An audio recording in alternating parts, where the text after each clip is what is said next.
Post-tensioning in building structures. In order to understand the concept of post-tensioning, we have to know about pre-stretched concrete. In 1928, Eugene Francis developed and patented the technique of pre-stressing. A pre-stressing concrete is a concrete in which there have been introduced internal forces of such magnitude and distribution that the forces resulting from the given external loading are counteracted to a desirable degree. Pre-stressing can be accomplished in two ways. First, pre-tensioning. Second, post-tensioning. In pre-tensioning, the tension is applied to the tendons before the casting of the concrete. And in the same way, post-tensioning, the tension is applied to the tendons after casting of the concrete. Types of post-tensioning. Post-tension floors can be constructed using either bonded or unbonded tendon system. The bonded tendon system. For a bonded tendon system, the post-tendon strands are installed in galvanized steel or plastic ducts that are cast into the concrete section at the required profile. Features of bonded tendon system. There is less reliance on the anchorages when the duct has been grouted. Pre-stressing tendons can contribute to concrete shear capacity. And also due to the concentrated arrangement of the strands within the duct, a high force can be applied to a small concrete section. Accidental damage to a tendon resulting in a local loss of the pre-stressed force only and doesn't affect the full length of the tendon. Unbonded tendon system. In an unbonded tendon system, the individual steel strands are encapsulated in a polyurethane sheath, and the voids between the sheath and the strand are filled with touch inhibiting grease. Main features of unbonded tendon system. The tendon can be prefabricated off-site. Tendons can be replaced usually with a smaller diameter. The installation process on site can be quicker due to prefabrication and the reduced site operations. The force loss due to friction is lower than for the bonded tendons used in the action of the grease. Why a bonded tendon system?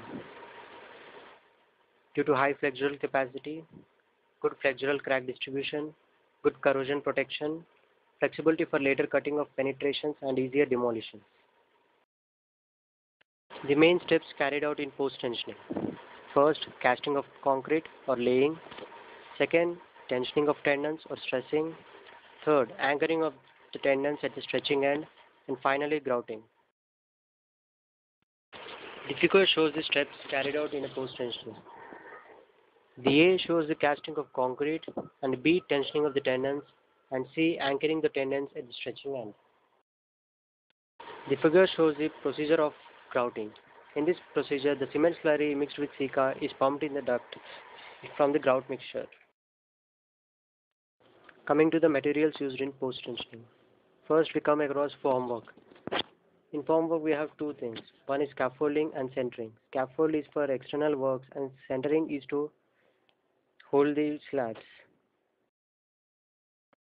At present, concrete grades of M30-35 and M40 are the most commonly used for the post-tension floors. Strands.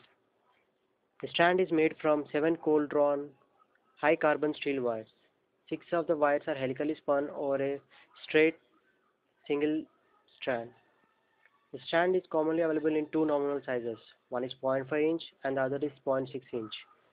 We use 0.5 inch in commercial and residential complexes and 0.6 inch for cable-stranded bridges. The figure depicts the cross-section of a strand.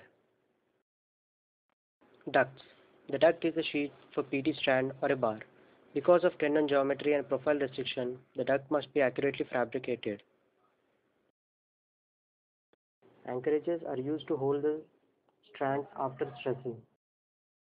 Depending on number of strands and where we are using strands in a building, we have different types like multi-strand anchorage system, slab system anchorage components.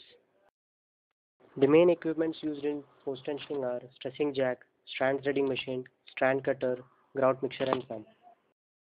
The combination of mono jack and hydraulic jack is known as a pre-stressing jack. And a grout mixer is used to prepare the cement slurry.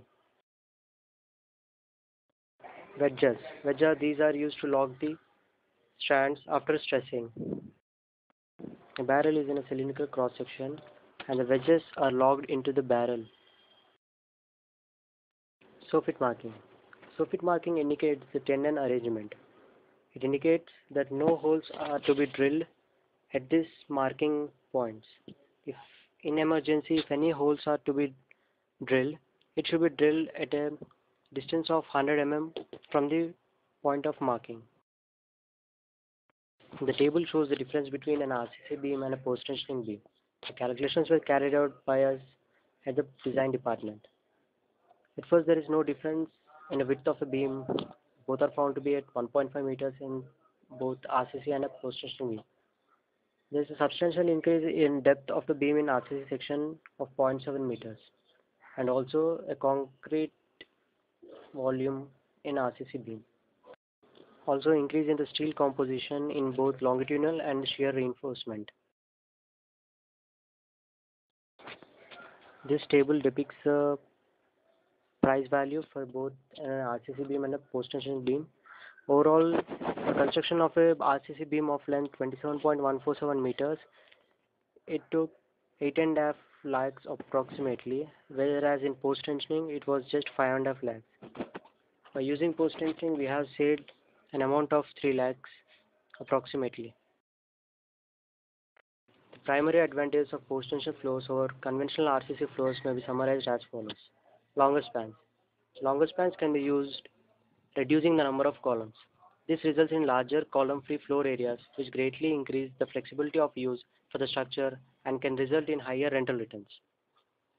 Overall structural cost. The total cost of materials, labor and formwork required to construct a floor is reduced for spans greater than 7 meters, thereby providing superior economy. Reduced flow height. For the same imposed load, thinner slabs can be used. The reduced section depths allow minimum building height with resultant savings in facade cost. Alternatively, for the taller buildings, it can allow more floors to be constructed within original building envelope. Deflection-free slabs. Undesirable deflections under service loads can be virtually eliminated. Waterproof slabs. Post-tension slabs can be designed to be crack-free and therefore waterproof slabs are possible. Early formwork stripping. The earlier stripping of formwork and reduced backpropping requirements enable faster construction cycles and a quick reuse of formwork. Demolition of post-tension structures. The demolition techniques are similar to those of demolition of reinforced concrete structures. The amount of steel used in PT beam is less than that of concrete structure, therefore there is less steel to cut. But only in the case of slabs which have been progressively stressed, we have to take extra precautions to avoid upward bursting of the concrete. Coming to the conclusion, there is a definite trend towards large spans in building due to the fact that there is now more emphasis on providing large uninterrupted floor space, which can result in high rental values. Post-tensioning is an economical way of achieving these large spans.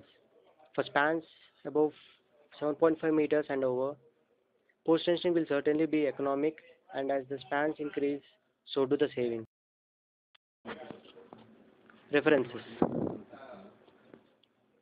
Indian Standard Code 1343 of year 1980, Technical Report 43 by Concrete Society, Post-tension concrete floors by Sami Khan, Martin Williams, and also Design of Pre-stretched Concrete Structures by Krishnam Raju, Internet, Wikipedia. Thank you.